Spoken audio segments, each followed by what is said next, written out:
Renfrow still enjoying life as a regular guy? Clemson, given the professional success of his predecessors and his history of big plays against Alabama, Clemson wide receiver Hunter Renfrow could easily be a candidate for the NFL draft next spring. But he has at least two good reasons to remain at Clemson. "I've got too much golf and hunting to do in the spring to leave early," Renfrow said. Birdies and turkeys notwithstanding, Renfrow may be just as NFL-ready as any Clemson wide receiver in recent history. But he's quite content, thank you, to remain a college student and maintain his status as a regular guy, even while autographing magazine covers and leading the team in receptions. "My life hasn't changed too much," Renfrow said. "Clemson's a small place. It's not New York, so I'm just who I am and I get to hang out with my friends every day, and that's pretty fun to me." Truth be told, Renfrow is in the midst of a pretty fun career, having arrived on campus as an unknown walk-on in 2014 and 3 years later having to answer questions about departing early for the NFL. "He's a baller," Clemson coach Dabo Swinney said. "I think he's going to be a great NFL player someday. When you step on the field, it's not always about how big you are."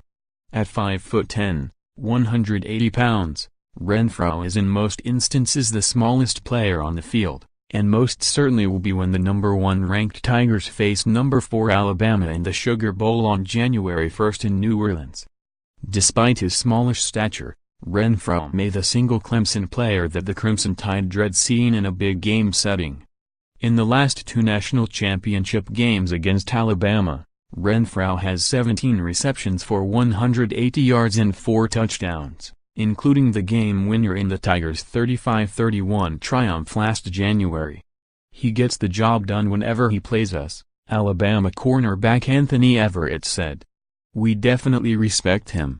So how does Renfrow continue to shine brightest on the biggest of stages? "I think it's just my competitive spirit, maybe," he said. "And I think it was them trying to take away Mike Williams and Deion, Kane, and Artavis Scott, and make us earn the underneath stuff, and we've been able to do that the last couple of years.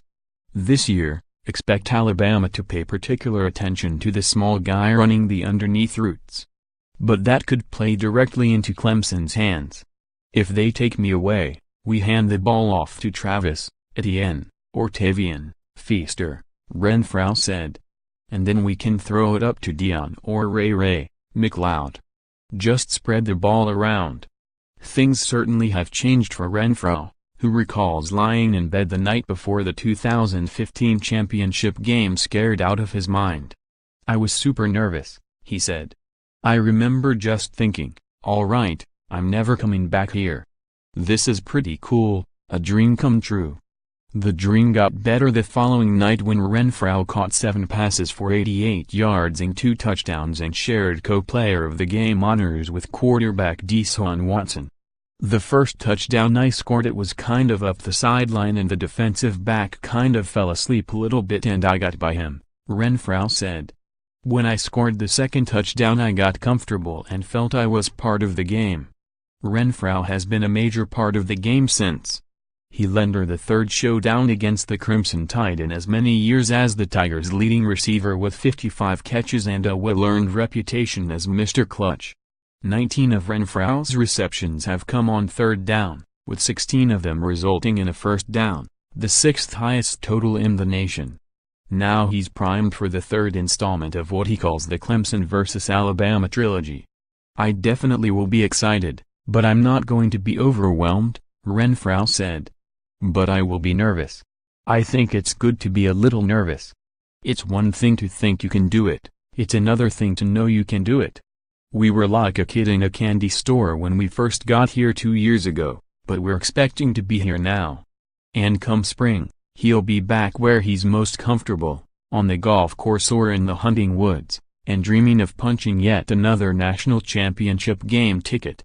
Sugar Bowl number 1 Clemson, 12-1, versus number 4 Alabama, 11-1 kickoff, 8:45 p.m., January 1, New Orleans TV, ESPN Radio, WCCP, 105.5 FM, WTPT, 93.3 FM, Word, 97.3 FM Favorite, Alabama by 3.